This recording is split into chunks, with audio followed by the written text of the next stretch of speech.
السلام علیکم ناظرین، میں ہوں سمیع ابراہیم اور آج کی جو ویڈیو ہے یہ عمران خان صاحب وزیر اعظم پاکستان کے ایک ٹویٹ سے شروع کرتے ہیں، جس میں انہوں نے کہا ہے کہ جب بھی لوگوں کے پاس جب پیسہ نہیں ہوتا، جب غریب ہوتے ہیں تو وہ قوم بدحال ہوتی ہے، اور اس بدحال قوم کے اس غربت کی وجہ جو ہے وہ حکمرانوں کی بدعنوانی ہوتی ہے۔ حکمران امیر، عوام غریب، اس کا مطلب یہ ہے کہ حکمران بے ایمانی کر رہے ہیں، بدعنوان ہے۔ اکاؤنٹیبلٹی اس کا حل ہے، احتساب اس کا حل ہے۔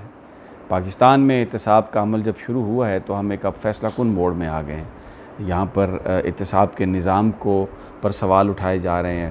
تمام جو قوتیں ہیں ہمیں ایک طرف اکٹھی ہوتی ہوئی نظر آتی ہیں۔ کل میں نے اپنے پروگرام میں بھی ذکر کیا تھا مریم نواز صاحبہ کا ایک ٹویٹ، جس میں انہوں نے کہا کہ وزیر اعظم کو مخاطب کر کے کہا کہ سلیکٹڈ عمران خان 1977 کے بعد پہلی دفعہ ایسا ہوا ہے کہ تمام فیکٹریاں بند ہیں، کاروبار بند ہیں، پورا پاکستان بند ہے، میڈیا بند ہے، پوری قوم احتجاج کر رہی ہے، اور تم اپنا جو گھناؤنا چہرہ ہے، وہ جو تمہارے بڑے ہیں، اب ان کے پیچھے تم نے نہیں چھپنا۔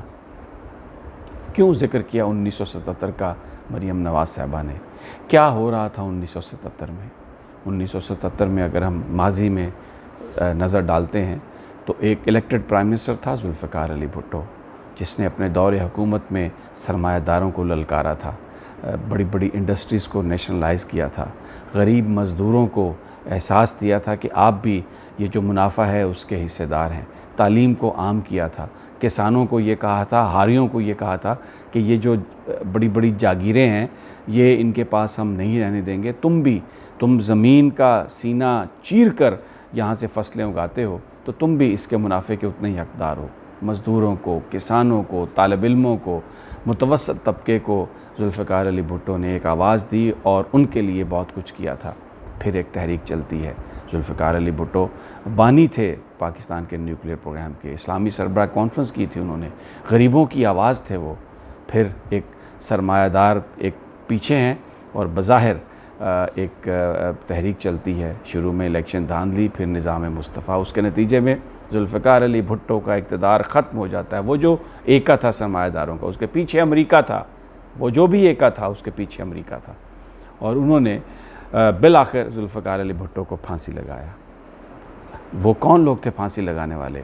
اسفندیار ولی ضیاء الحق کے ساتھ تھے، مولانا مفتی محمود ان کے ساتھ تھے، آصف علی زرداری کے والد حاکم علی زرداری ان کے ساتھ تھے، بہت سارے اور لوگ بھی تھے۔ اور آج جس وقت 1977 کا حوالہ دیا ہے مریم نواز صاحبہ نے، تو آج آپ کے سامنے ہے۔ ضیاء الحق کے ساتھی ایک طرف اکٹھے ہیں، نواز شریف صاحب ضیاء الحق کی روحانی اولاد ہیں، مریم صاحبہ ان کی کنٹینیوشن ہے، وہ ایک ہیں۔ مولانا فضل الرحمان مفتی محمود کے بیٹے ہیں، وہ ان کے ساتھ کھڑے ہیں۔ اسفندیار ولی خان کے بیٹے ہیں، وہ ان کے ساتھ کھڑے ہیں۔ پھر میر حاصل بخش بزنجو جو سینٹ کے چیئرمین کے لیے امیدوار ہیں، ان کے ساتھ کھڑے ہیں۔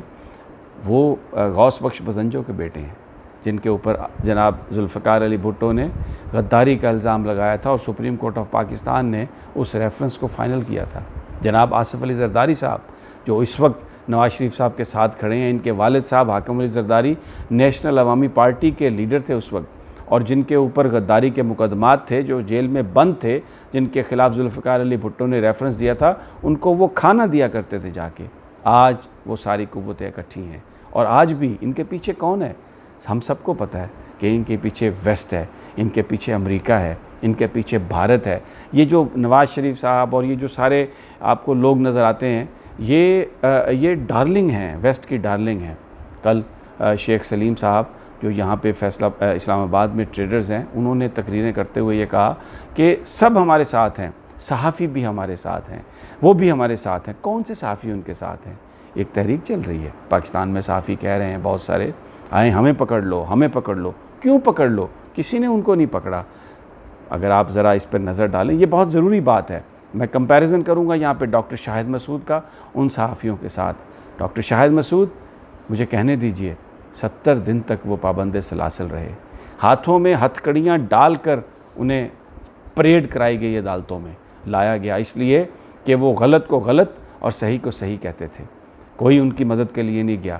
اور یہ جو وفاقی وزیر اطلاعات و نشریات تھے تب، جن کے بارے میں یہ کہا حامد خان نے کہ یہ اپنے چچا کی دلالی کرتے تھے، ایک کتاب میں لکھا، یہ دلال تھے، پیسے لیتے تھے، اور ہم سب کو پتہ ہے دلال کون ہے۔ وہ کہتے ہیں کہ یہ ڈاکٹر شاہد مسعود پیمرا کے وکٹم تھے۔ پیمرا کیا کوئی عدالت ہے؟ یعنی پیمرا کے کنوکٹ تھے، ان کا یہ کہنا تھا۔ کیا پیمرا کوئی عدالت ہے؟ آج تک 70 دن تک جیل میں رکھا، ابھی تک ڈاکٹر شاہد مسعود پہ فرد جرم عائد نہیں ہو سکی۔ جرم ان کا یہ ہے، قصور ان کا یہ ہے کہ وہ للکارتے تھے ان لوگوں کو، وہ بتاتے تھے کہ تم لوگ کون ہو، وہ بتاتے تھے کہ تم لوگ شرفاء کے لبادے میں بدماش ہو، اور یہاں کی تم جو اپنے آپ کو اشرافیہ کہتے ہو، تم اشرافیہ نہیں، تم بدماشیہ ہو۔ ان کے ساتھ جو سلوک کیا گیا، یہ جو صحافی جو آج کھڑے ہیں، ان میں سے بہت ساروں کی کروڑوں روپے کی جائیدادیں ہیں۔ ان سے یہ سوال پوچھنے کی ضرورت ہے کہ آپ نے یہ پیسے کہاں سے لیے؟ یہ جو اتنے بڑے بڑے گھر، فلیٹس، بزنسز باہر آپ نے پیسے ٹرانسفر کیے ہیں، یہ کہاں سے آپ کو ملے؟ کیا آپ کے جو ٹیکس ریٹرنز ہیں وہ آپ کی انکم سے میچ کرتے ہیں؟ یہ سوال ہے، اس کا آزادی صحافت سے کوئی تعلق نہیں۔ افسوس یہ ہے کہ آج اپوزیشن بھی وہی ہیں، حکومت بھی وہی ہے۔ یعنی جو لوگ آج آپ کو نظر آ رہے ہیں صحافیوں کی صفوں میں یہ کہتے ہوئے کہ آؤ ہمیں پکڑ لو، اور اس وقت پاکستان کی صحافت کو خطرات لاحق ہیں، اور کبھی وہ ان کرپٹ سیاستدانوں کی حمایت میں بولتے ہیں، اب اگر ان سے پوچھا جائے کہ آپ کے پاس یہ جائیداد کہاں ہے تو مجھے بتائیے یہ کہاں پر آزادی صحافت پر حملہ ہے؟ کوئی یہ حملہ نہیں آزادی صحافت پر۔ یہ فیصلہ عمران خان کو کرنا ہوگا۔ آج جیسے میں نے 1977 کی سچویشن بتائی آپ کو، عمران خان ایک سائٹ پہ کھڑا ہے، عمران خان ایک آنیسٹ آدمی ہے، سٹیٹس کو للکار رہا ہے، ان بڑے بڑے کرپشن کے مگر مچھوں کو پکار رہا ہے اور کہہ رہا ہے کہ میں تمہیں سزا دوں گا۔ یہ سب اس کے خلاف انہوں نے ایکا کر لیا ہے۔ لیکن آپ کو پتہ ہے ذوالفقار علی بھٹو کے خلاف کون وعدہ معاف گواہ بنا؟ مسعود محمود۔ کون اس کی صفوں میں تھا؟ رفیع رضا۔ اس کے اپنے وزراء، اس کے اپنے لوگ سب انٹیلیجنس دیتے تھے مخالفین کو جا کے، اور در حقیقت وہ ان کے لیے کام کر رہے تھے۔ خان صاحب کو بھی اپنی صفوں میں دیکھنے کی ضرورت ہے۔ یہ جو لوگ ان کے ساتھ آ گئے، یہ جو دلال قسم کے لوگ ان کے ساتھ آ گئے ہیں، ان کو دیکھنے کی ضرورت ہے۔ عمران خان صاحب کو آنکھیں کھولنے کی ضرورت ہے۔ یہ بڑی خوفناک لڑائی ہے۔ یہ جو گھڑے ہیں، یہ جو لوٹے ہیں، یہ جو سارے وہ لوگ جو اس وقت بظاہر خان صاحب کو اپنی صفوں میں کھڑے ہوئے نظر آ رہے ہیں، لیکن در حقیقت وہ ان لوگوں کے لیے ہیں، ان لوگوں کے ساتھ کھڑے ہیں جو عمران خان صاحب کو نقصان پہنچانا چاہتے ہیں۔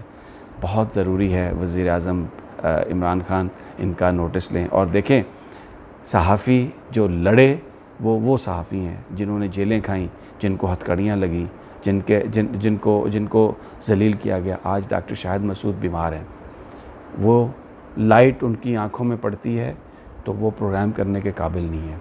وہ بات کرتے ہیں، ان کے دل کی دھڑکنیں تیز ہو جاتی ہیں، ان کا جسم کا حصہ مفلوج ہو چکا ہے، فرد جرم آج تک عائد نہیں ہوئی۔